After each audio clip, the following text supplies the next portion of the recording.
Hello and welcome to episode 61 of the Freo Big Footy podcast. Bit of unusual territory for the boys this week, with Fremantle experiencing their first loss of the season last week against a determined Richmond side. But we do have one of our residents back who missed last week's game, but good to see you back, Seppo, and nice to see you back on board after a bit of a disappointing result last week. Yeah, you can blame that loss on me not turning up for the podcast. Looks like the team didn't turn up for the first quarter, which was quite unusual, obviously, in the spotlight, a first Friday night game for the year with, I think it was a record TV attendances as well, just behind the Anzac Day game in terms of free-to-air viewers. So got a lot of eyes watching us, and Richmond certainly got the big jump, and I haven't seen a better quarter of footy played by us or against us by a team so far. So kicking 8-1 straight, it's almost what Port did to Richmond in the final last year, and it was just a shock to sit there, and I'm glad we guys fought back into it, but it was just all over too soon, and a lot of that's probably put down to that week we had. You know, Adelaide struggled against Carlton, and you can sort of just see the guys were a bit flat, and it's a real shame we had our first loss at the hand of Richmond. Yeah, I mean, the end result being 15 goals, 797 to 10-10-70, and you could just sort of tell in the first 5 minutes, Seppo, that the boys just didn't look switched on at all, and full credit to Richmond for taking advantage of it as well. They came out and they sort of, a bit like us in the derby, I think everything sort of turned to gold in the first quarter, and they didn't look like missing, and full credit to them taking advantage of it. And, you know, as you said, credit to Fremantle for bouncing back a little bit, and that's particularly in the second half. Unfortunately, Michael Johnson having another horror testimonial game. He didn't have a great one in his 100th, and his 200th was no better either, with getting a hamstring injury early, and it sort of threw us out a little bit, I think, to sort of get the side balanced. But Richmond took full advantage of it, and just none of our players seemed to stand up. Even, Fife played pretty well as usual, but some of our other boys struggled, and I think it was sort of one of those games, Seppo, that Ross Lyon wouldn't be too concerned about, as it would certainly make sure that the boys switch back on. I think the interesting thing was that Richmond was sort of playing that little bit of style like Hawthorn do with that short kicking game, and they just had the ability to finish off, where Essendon tried to do it earlier in the season as well, but the problem is Essendon tend to go too wide, where Richmond were always constantly moving forward and making the sort of right choices, and it sort of threw us out a bit, and we struggled against the Hawks. So it's probably better to have this sort of game now than wait until the finals and then get exposed to it and struggle in that sort of environment.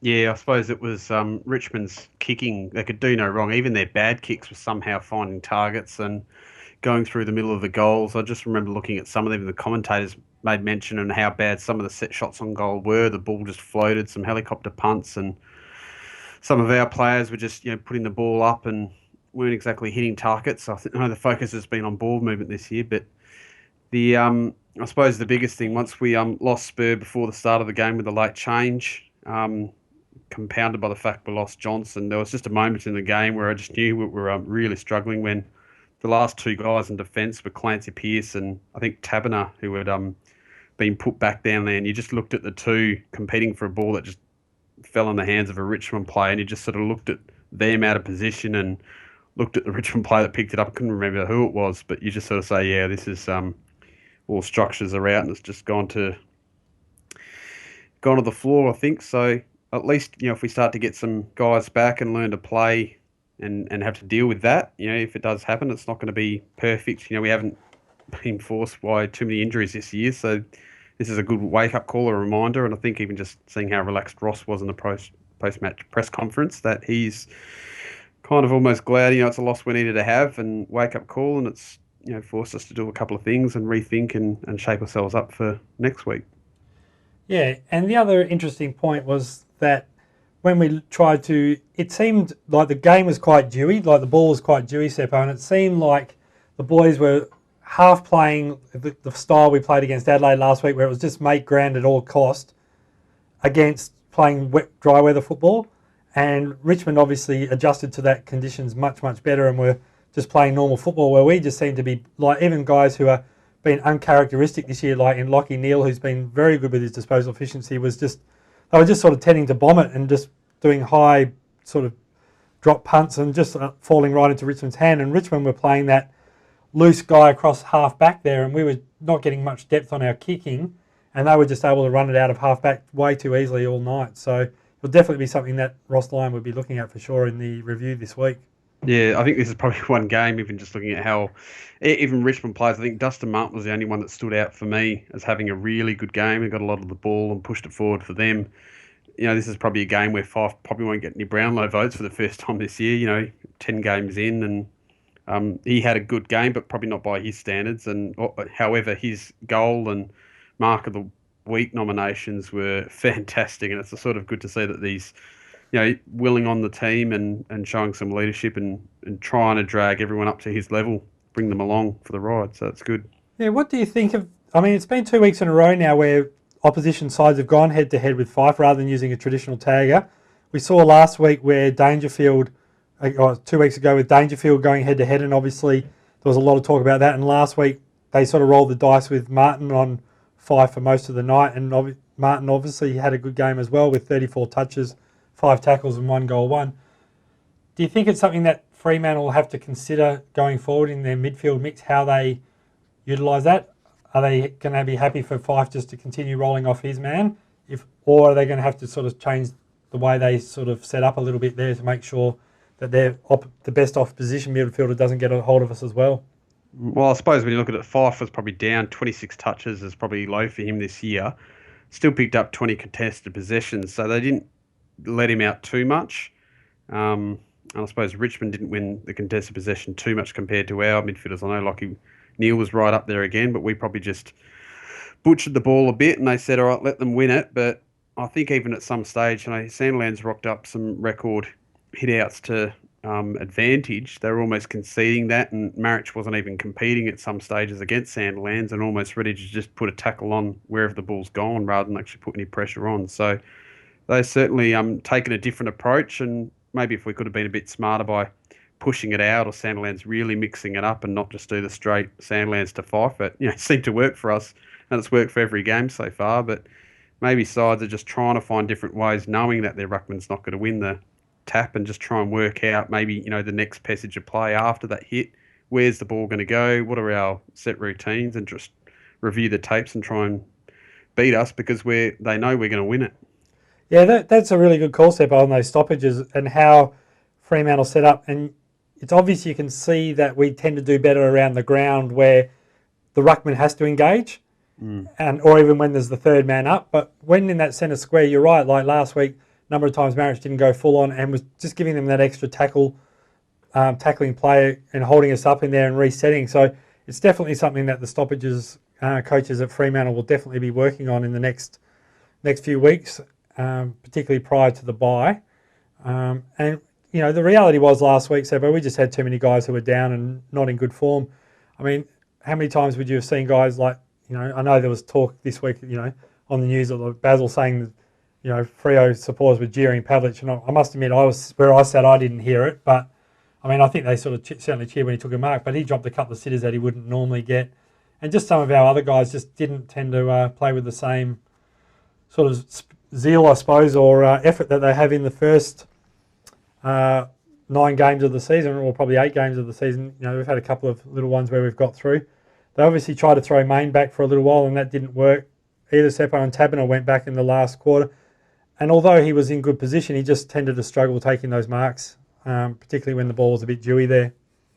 Yeah, it's been a bit tough for the taller guys, and obviously we'll look at the changes coming up. But I think it was a bit hard on Tabiner and Main to probably have a bit of a structural shift around when they've been sort of working well with Pavlich up forward, yet the ball exactly wasn't coming to those. And we kicked our goals from other methods this time. Bella's got up there, Walters got 3, and Barlow and Fife get on in the action as well. So it didn't come from our usual targets, but it's just probably something we've got to look at to get all of our forwards firing at the same time, because it's usually just one or a midfielder popping up every week.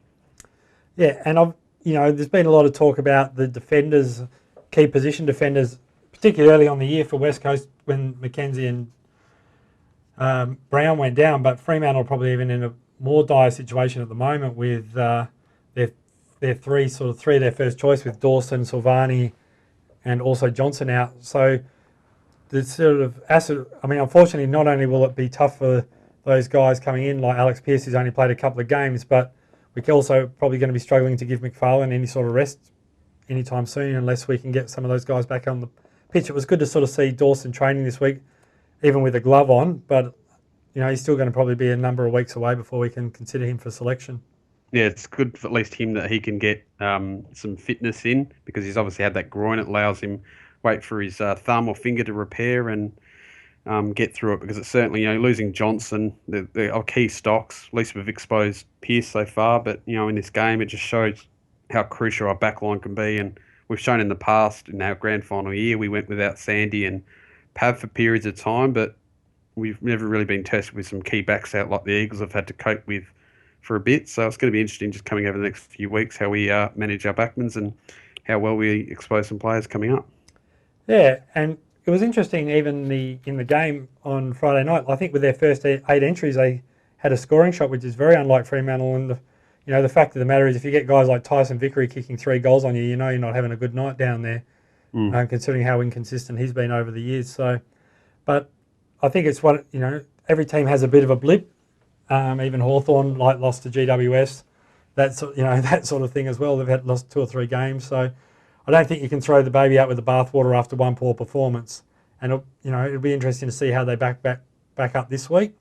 And it's probably a good thing, I think, for Fremantle playing the day game at the Gold Coast rather than playing another night game where it'd be super dewy and wet, sort of tough, slippery conditions after the last 2 weeks. I think Fremantle. I know there's a bit of rain projected, but I think the conditions will certainly suit them better than being a night game up there. Yep, certainly. All right.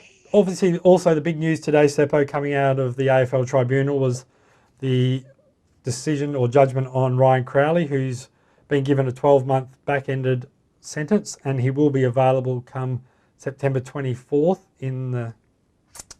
if Fremantle decide to use him.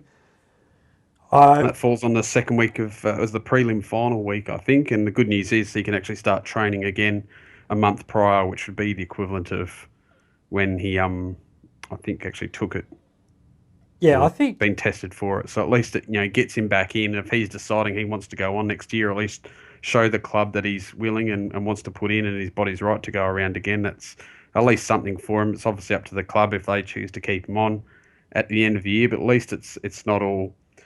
He can sort of at least do something to get back on him terms, because it'll be a shame to see him go and retire or be forced to go if it was longer than a year. So I'm sort of glad the decision sort of seems right for 12 months, and it's going to be interesting towards the end of the year how we're actually shaped and how well we can actually go with him, because have they sort of mentioned on the news that Ryan. Is it Baker that came in for the Saints for the grand final after missing 10 weeks? So it's one thing that Ross has done before in the past, and this is something he might do again for Crowley if he likes him that much. I think it'll be a huge stretch to see him playing any footy this year, to be honest, Seppo. It's a difference playing, with, like even Baker at least had 15 or 10 games of, footy through the season, but having someone come in that fresh, and particularly when our style hasn't dictated we've played that way all year, you'd have to think we'd have to have some pretty serious injuries come. And I mean, let's be honest, there's a fair way before we even get to that point. But if we did get to the prelim, you'd have to think it would be a big stretch for him to be brought in straight away.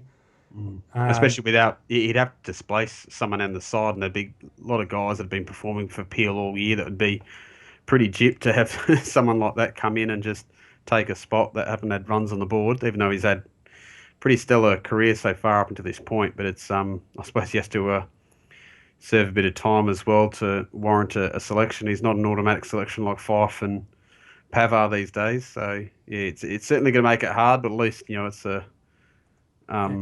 it is some type of a chance, or at least him being available to be amongst it. I think to be honest, even if it was someone like Fife's probably maybe the one player, but I really think any player who hasn't played all year to come into a prelim final without having any football behind you is just a massive, massive risk, and you'd have to really be struggling for numbers, I think, to be able to consider it. I think the bigger question will be, Seppo, is what Fremantle decide to do at the end of this year. I mean, it's been noted that Crowley has had back problems, and which is part of the reason why he took this painkiller in the first place. He's over 30 years old, and if you generally have back problems, it tends to end up with hamstring injuries as well. and no one will question Crowley's commitment to the club or what he's produced in his time at the club. But can you honestly see him getting another contract for next year, even if it's only on a 1 year deal?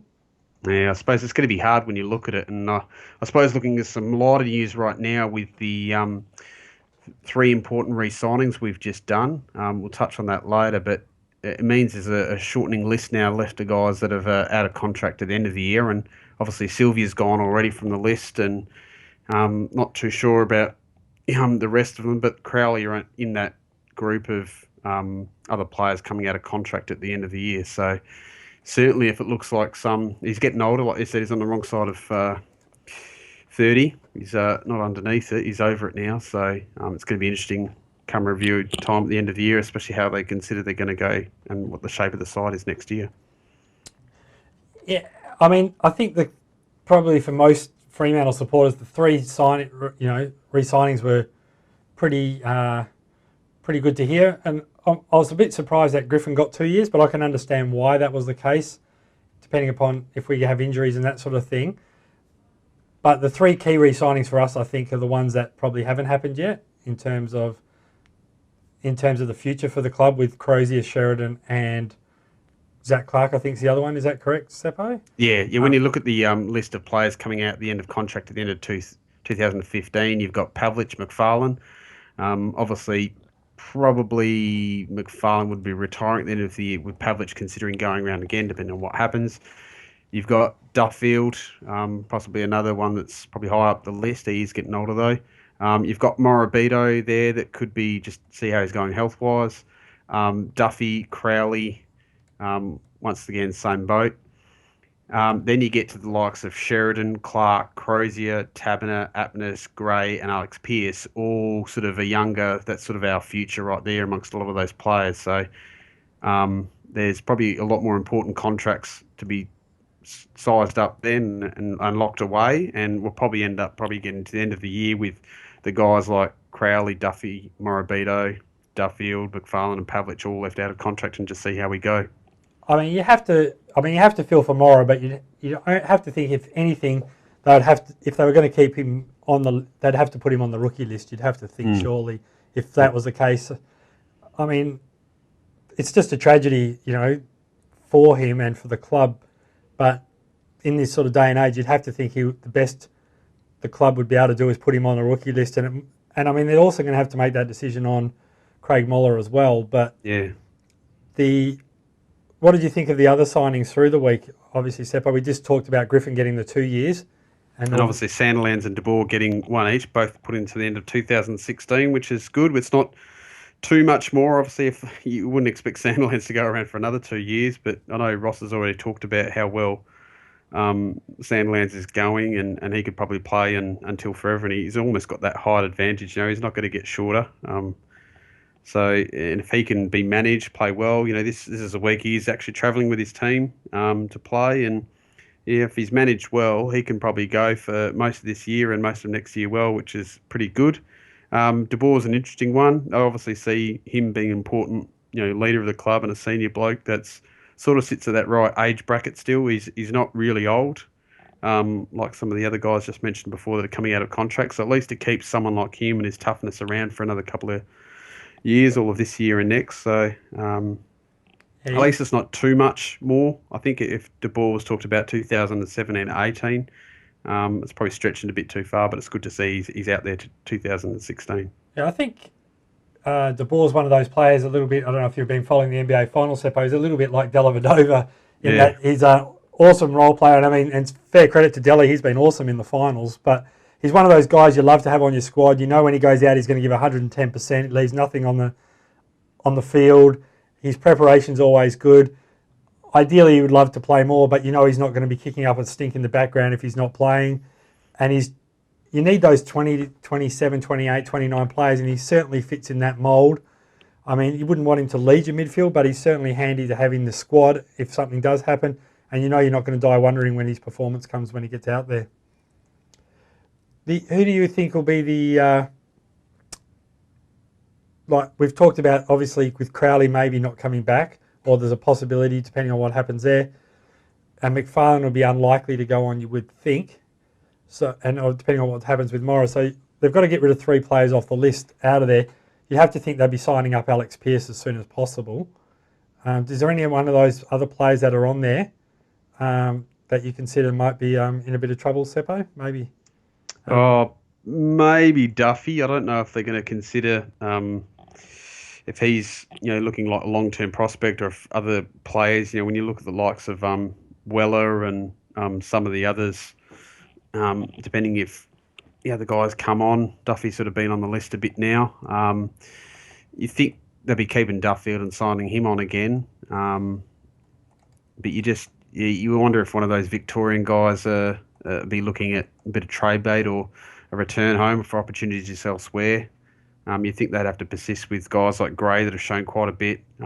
Aptness, unless injuries are really debilitating, you'd think he'd go around again. And it'd be shame to lose someone like Clark, especially with our ruck stocks, something we pride ourselves on and having to use. Even just with some of the guys that have gone over for the Gold Coast game, it shows that you need a couple on there, and some sides do struggle without them. But I think this is going to be a shallow draft this year, and you think they'd just do the minimal changes and get 3 or 4 off the list, or moving around to your rookie list, like you said, because you probably need to allow for someone like Moller maybe to come onto the main list after spending 3 years on the rookie list, whether he's starting to improve and it's time to put him on the main list as well. So it'd be interesting to see if they do anything with guys that are a bit further out that still have a couple of years on their contract to go, if they're looking at some of those guys to trade off and move around as well. Yeah, I think Clark's probably the most crucial out of all the reasons, Taberner and Pearce, I think those 3, just having those key players. And, I know there's a lot of people on the forum who aren't huge fans of Clark, but at the same time, he's only less than a year difference in, what many consider to be the best young ruckman in the game in Natanui, and he's shown he can take marks around the ground. His consistency probably still isn't as much as you'd like, but with the exception of most young ruckmen do take a lot of time to develop, and they really don't hit their consistency until they're 27, 28 years of age. And you look at all the top ruckmen in the league, Sam Jacobs, Goldstein, Sandlands, they're all late 20s, early 30s. It takes a long time to develop those guys, and we've put all the hard work into Clark now, and I just think it would be an absolute travesty if we didn't keep him. And I think he's certainly going to be leading the ruck for us as soon as Sandilands decides to hang up the boots. Yeah, he certainly had some good games at the start of this year. I think his last 2's sort of just dropped a bit off, but he is definitely important, because I think the Sandilands-Clark combo is probably be the best 2 rucks running around at the moment, and certainly Sandilands has beaten everyone that's come across him, but Clark really helps him out with that role. And most people don't realise as well that Clark's, I think, number 11 in the league, Seppo, for contested marks, and that's as hard as you get in AFL footy these days. And you just don't get those players to grow on trees. So, as we've seen ourselves trying to get those key position players. But I think the other key ones, as you said, Aptness has only had 2 years. Being a first-round pick, you've got to keep him on the list to see how he develops. And hopefully you'll see Taberner continue his development. I think he's getting better and better. You'd love to see him clunk a few more of those marks. He gets in the right position, but just tends to drop a couple more than he should. But I think that's just going to come with a bit more strength in the gym for another off-season as well, and development, because he certainly has elite endurance and knows where to run it most of the time, which is, and that's why if you look at him, particularly in the first quarter, he tends to play his best footy in that first quarter. All right. Any other points you want to bring up on the contract news before we move on to the Waffle Watch this week, Seppo? No, let's kick along to see how Peel went. Yeah, Peel came in with a really close game on the weekend, playing against West Perth, and it ended up just being a 4-point game, and by all accounts, the very, very good game of football. And Fremantle, the Peel side, after the previous week where they looked very, very ordinary against Claremont, at least bounced back this week, going down 17 goals, 9-1-11 to 17-5, 107. And a number of the Peel players all had pretty strong games, which is good to see. Blakely, in particular, bounced back after a poor performance last week, Seppo, by his standards, with 34 touches.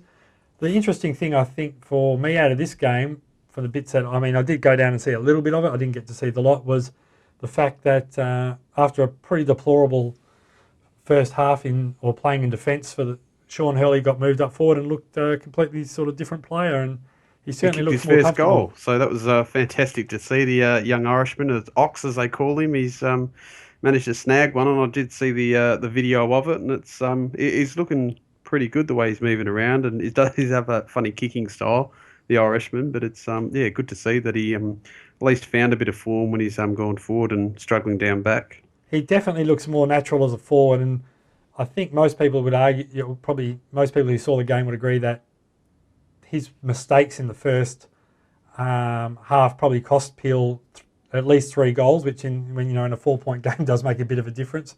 And one of them was probably even worse than Duffield's kick in the other on Friday night, Seppo. So it gives you a bit of an indication. But at least he was starting to show some good signs up forward. And he definitely, maybe with the Gaelic football, tends to lead to the ball better. But he showed some good signs there, and a couple of people on the outer there, even a little murmuring of a bit of a Clive, sort of standout. So just looked a little bit out there, a bit different, bit ungangly, but just showed a bit. And if it could be the quarter of the man that Clive was, I think we got a winner. Yeah, so hopefully he'll be able to move on. Mzungu once again had a pretty solid performance, and De Boer, as we talked about before, went out and showed he wanted to get back in with 28 possessions and 14 tackles. And Hanneth also came in for a good performance with 35 hit-outs and 18 possessions. So, and that he's obviously been rewarded with a call-up this week for the Gold Coast game as well. So moving, most of the players tended to play reasonably well. Gray once again was pretty tough down back and showing that sort of sign. You'd love to see him just use that ball a little bit better when he comes out, but he's definitely shows desperation as that small back. And the other interesting news this week, obviously, Seppo, was the fact that Tanner Smith got a call up with Morabito being placed on the long-term injury list. Yeah, I think that's obviously probably just a bit of a reward and maybe caught upon as we're testing our key stocks down back, because he got upgraded, but he's not on the flight and not named as an emergency for the Gold Coast game. But it probably says that he's close, and we may look at using him over the next couple of weeks. And then we've got the bye the week after. But it probably means something for him. I don't know if there's any contract clause or trigger or something for him, but it's at least something. It's good to see that we do have that extra. It's not just Alex Pearce that's performing as a key back for us down at the waffle level. Yeah, to be honest with you, Seppo, I mean, they've obviously had to elevate Smith because we've got no one else down back, but I really don't think his form at the Peel level, based on the games I've seen, would justify a position in the squad. I mean, obviously, if we touch wood, don't get any more injuries, but his form at Peel certainly probably wouldn't stand out enough to be knocking the door down for a call. Not as much as Alex Pearce has. Oh, definitely not. Pearce is, I think, a fair way ahead of where Smith is. I mean, Smith certainly gives you an effort, but I haven't seen every Peel game, so I can't base it on everything. And obviously, some of our guys like Purple Rain on the forums go down and watch every week and write excellent reports, so he'll probably be able to definitely give us a bit more of an indication. But based on the ones I've seen, I would thought that it would be definitely a struggle for him to be able to get there. So, all right, moving on to this week's game. Big 100th game for milestone game this week, Seppo, with Mickey Barlow after, probably missing out 3 or 4 times, having the horrid broken leg with Reece Palmer, getting up for his 100th game this week. So fantastic for him. It's funny to think that he's up to his 100th game, yet he missed pretty much a full year with that break in the leg. And I just remember his 50th game down in Tassie a couple of years ago, and it's rocked around to his 100th already. It's fantastic to see that he's got there, and especially what he's had to overcome. And it's amazing just having a look back at all the little highlights and the montages of his 2010 year and how good he was. It's just great to see that he's still playing really well. He's probably one of our most passionate players. When you look at him grabbing his jumper after that goal in that Geelong game, I think we narrowly lost. But he's one that really shows what it's like to be playing for the purple jumper, and I'm glad he's playing his 100th. And yeah, unfortunately I can't be up there to watch it, but it's going to be a cracker for him. Yeah, I mean, you can't.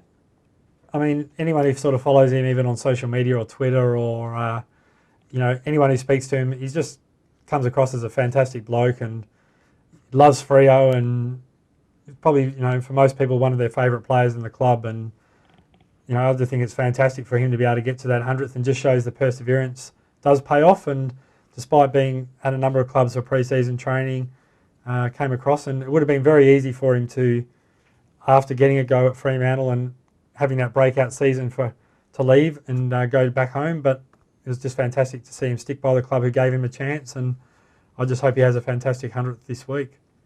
A few big changes this week as well, Seppo. After a number of weeks of no ins and outs, or just added to the emergencies, the axe has come out this week.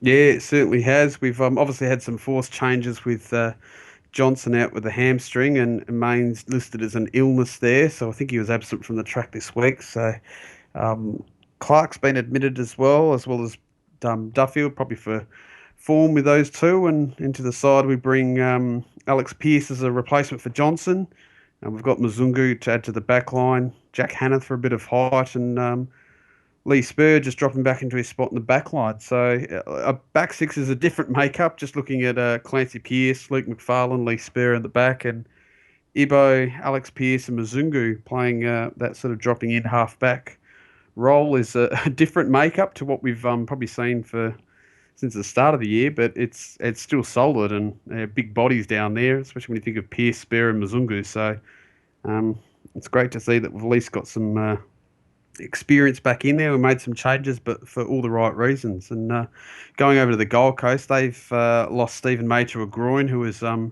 just come back into their side after having a couple of weeks out, and Brooksby, their young tools, out with a calf, and Broughton, the ex-Freo players, out with an Achilles, and they brought in Jack Leslie, Charlie Dixon, and the older Nick Malcheski into their side. So a couple of not big losses, but big ins for the Gold Coast there.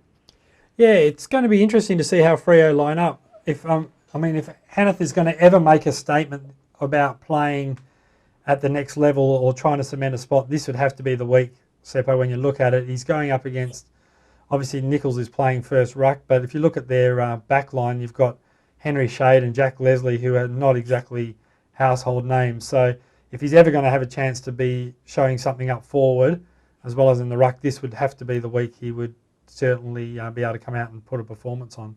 Yeah, and I forgot to mention as well the emergencies. We've got Griffin, Duffield and De Boer, and I believe all three travelled. I think we've taken a full squad of 25 on the plane there. So you just think that Griff's probably there as a backup for Sandy if he doesn't come up, or you don't think they'd probably take Hanneth out of the side and put Griffin in if they've named him like they have. So Griffin's probably there cover for Sandy, and Duffy and Matt are probably there just for cover as well if there's any illness that's spread. If Main's sick and there might be a couple others, hopefully there's nothing serious amongst all the others, and guys are looking proppy on the track. So it will be interesting to see if there is a late change from even just how we're named. But as you said, with Hanneth a chance to step up, there's a lot of the other guys, and I tell you what, if we're playing in these positions, it's going to be quite interesting to see, because someone rightly put it out on the board that they've named Sheridan and Sutcliffe on opposing wings, which is probably something we haven't seen them named like that or even play like that, which I think both of them are almost their strengths, the way they play that running football. And it'll be just interesting to see if Sutcliffe actually plays better footy if he is playing on the wing. And I know train sort of works well between the 250 arcs, so it'll be interesting to see if they are named there and play there, which is quite interesting. Yeah, I wouldn't take too much into the guys who travel as well, Seppo. Like, I know Griffin, De Boer and Duffield have both all travelled, but at the same time, Peel do play on Sunday this week. So there's a chance they might come back. So if they'd leave after the game, and being an early game at the Gold Coast, they'll be back Saturday night and they would play on Sunday. The interesting thing will be to see whether Clark plays on Sunday down at Peel as well. So there's no real issue with them flying over as an emergency. And if the conditions do end up being a little bit wet, they may look at someone like De Boer being in those wet conditions as opposed to going too tall with someone like Hanneth, who may struggle in the wet. I think going with Pavlich, Taberner, Sandilands and Hanneth, if it is wet, would probably end up being too tall and a bit too slow. So they may end up moving one of those guys out to give them a chance. And De Boer, you'd have to think in those sort of conditions would thrive. But I do agree with you about this Sheridan and Sutcliffe. I mean, they're both good wingmen, and that's where they've played most of their best footy, particularly at the lower level. At waffle level, Sheridan has probably played his best footy on a wing, and Sutcliffe, although he's been back as a small defender, he has probably shown his best footy playing as a wingman for East Fremantle. And as you said, having Muzungu back there, it'll be interesting to see how they go with having the taller sort of players with Muzungu. I mean, Spur coming back is going to be a big inclusion for us because he does play well on those small forwards. And when you've got guys like Brandon Matera, Miller and those sort of guys in there, and even Harbrow, it's certainly going to help us a little bit in that regard. Mm. Any other sort of matchups that stand out for you this week? Obviously, Gold Coast have been in a world of pain this year with their injury list, which is probably, if not the worst, at least equal to the worst in the AFL at the moment. With I think last time I checked, there was about 16 players on their Seppo. So, and they're not just average players; they're all, some really good quality players. When you look at the likes of Bennell, Ablett, Day, Jack Martin, O'Meara, Prestia, Swallow. I mean, Rory Thompson. There's some terrific players in that list. Mm. And even then, they've lost, say May, Brooksby, and Broughton out of their side. So it's definitely a weakened side, and probably, like I said, probably one of the worst injury lists in the AFL at the moment. So, and we are sitting first, and they're last. So you think if all things are right in the world, we're going to get a good result. But it's there's still a couple of names out there that can turn it on. I know Charlie Dixon's probably one of the best younger forwards out there at the moment, and there's guys that seem to pop up here and there. Certainly their midfield, you think we'd have to get the chocolates there, but it's what we do with the ball. I know they've been focusing on ball movement, but I'm not sure if they're going to play a match up on Fife or just let him go again and they just try and do what Richmond did. They might be studying how they beat us and try to employ the same tactics, but they probably don't have the cattle to do it there. So it will be quite interesting just to see how we can dominate if we just sort of start feeding the ball out from the centre and push it out. When we can get a big lead and just hold it and go into the bye with nice solid win. Yeah, it's interesting to see Zach Smith listed as an emergency not getting in because he's one of those ruckmen who I think does show a bit of potential, but obviously they're keen to go with Nichols. And obviously they've got the ex-Hawk in Hallahan, Richard Telly, McKenzie listed in the centre, and then you've got some of those other guys. They're full forward and centre half forward, as you said. Tom Lynch is a player I like from Gold Coast. And there's obviously been a bit of talk with Brisbane and both Fremantle looking at Charlie Dixon as a potential recruit as well. Seppo, the sort of figures being bandied about as $3 million over 5 years, which is a lot of coin for someone who's only really kicked 55 goals, I think, in 70 goals in 55 games. So, I mean, he does have potential. And the Gold Coast in the first few years were struggling. So it is hard to take a little bit out of that. And there's been obviously a bit of talk about his well-documented suspension a couple of weeks ago, having a bit of a whine the night before a game. But it'll be interesting to see how he does play this week, particularly if they do line up McFarlane on him. How do you think we're going to be using the sub? We've got probably a couple of candidates that have had it in the past, like Crozier and Subin out there, and even Tommy Sheridan might get it for another week. But it'd be interesting if they keep Crozier hungry and bring him on, and hopefully not too soon like we had to do last week. But he's one that certainly has an impact. I think when he came on, he played well in the first quarter and then sort of drifted out as a game as it went on. So you think if he listed on the bench, there'd be a perfect candidate to come on and do a good job, have an impact as a short burst and do a good job. Yeah,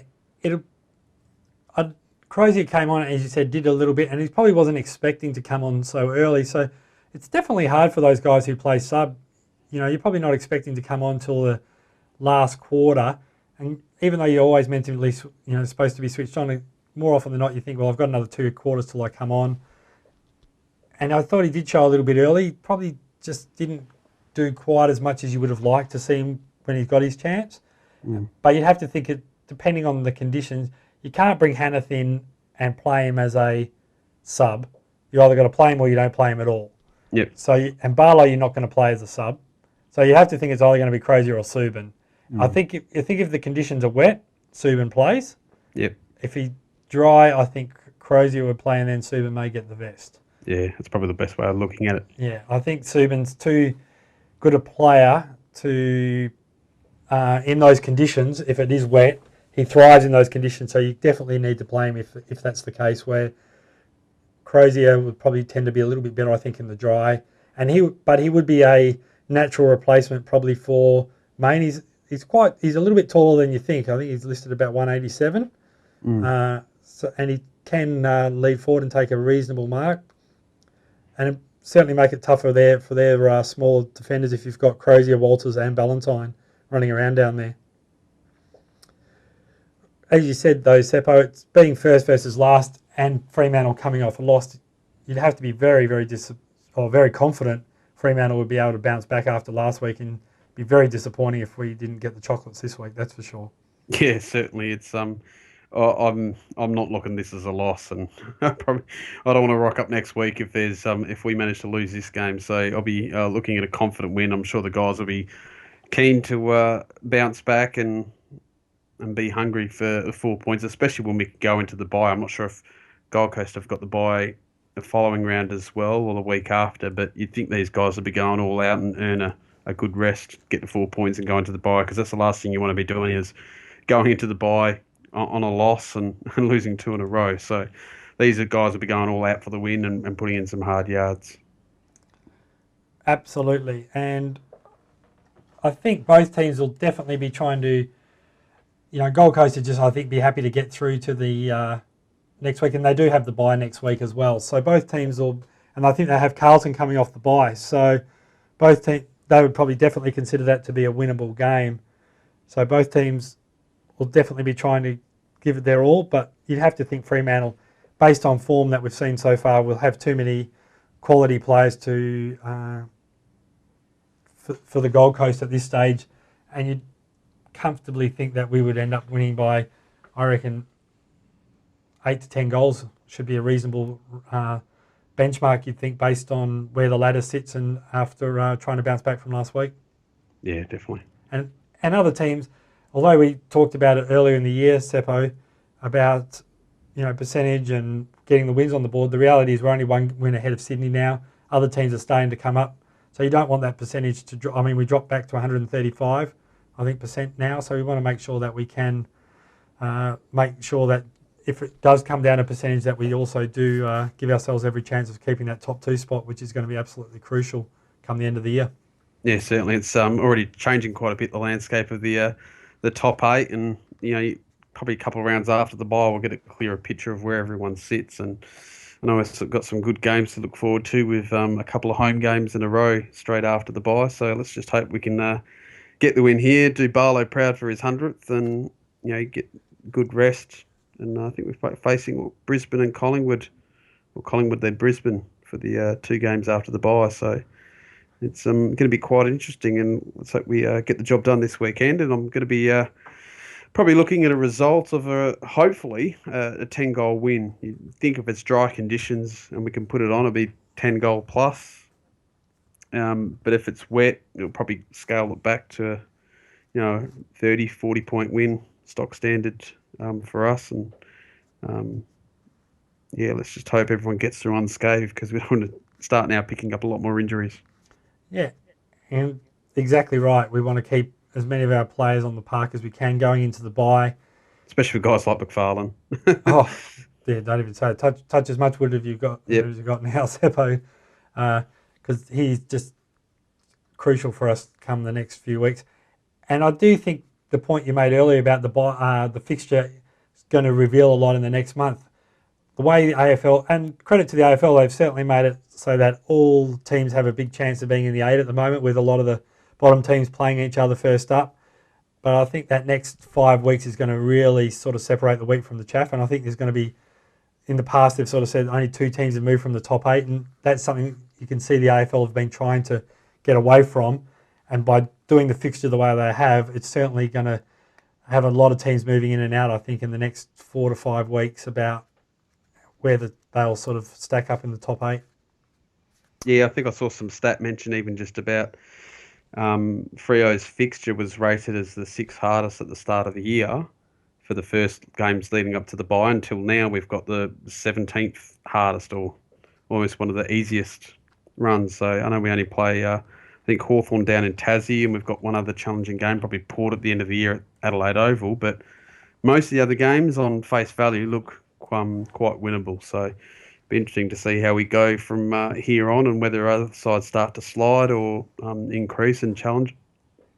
Yeah, and any team shows, like even Richmond last week, if you've got your best players out there and they're playing well, you can win any sort of game, particularly if you're switched on. And I know that a lot of people sort of give Ross Lyon a bit of lip service, saying that he says if you switch off, or we're not a great team, and we sort of don't have, if our work rate's not there, we come back to the pack pretty quickly, and everyone said that was the case, and it showed last week against Richmond. So I'm sure the boys will come out this week with a point to prove going into the bye, with nothing, leaving nothing on the table, and let's look forward to a good win, keeping that sort of one game lead at the top of the table. And after last week with all the people sort of dooming and glooming, I think if at the start of the year, Seppo, you came out and said Fremantle with the draw they have will be 9-1, you would have taken that every day of the week. Oh, definitely. All right, any other points you want to bring up, mate, before we finish up this week? Another fact that I wish everyone a good luck that's actually going up there and viewing the game at Metricon, and enjoy it. And I'll be sitting at home in a nice Saturday lunchtime and ready to enjoy the game. Yeah, it's certainly an unusual game for those people living in WA, having an early Saturday game. Normally we sort of had quite a few Saturday night games this year, and we haven't even had too many of the dreaded Sunday afternoon slots, but for some people. But we'll look forward to getting that win. Thanks again for joining us this week, Seppo, and we'll hopefully get to have a enjoyable conversation next week after going with the bye on going to a 10-1 record. Perfect, no worries.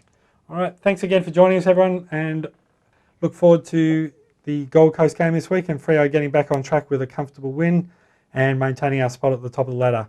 That's it for this week, and bye for now.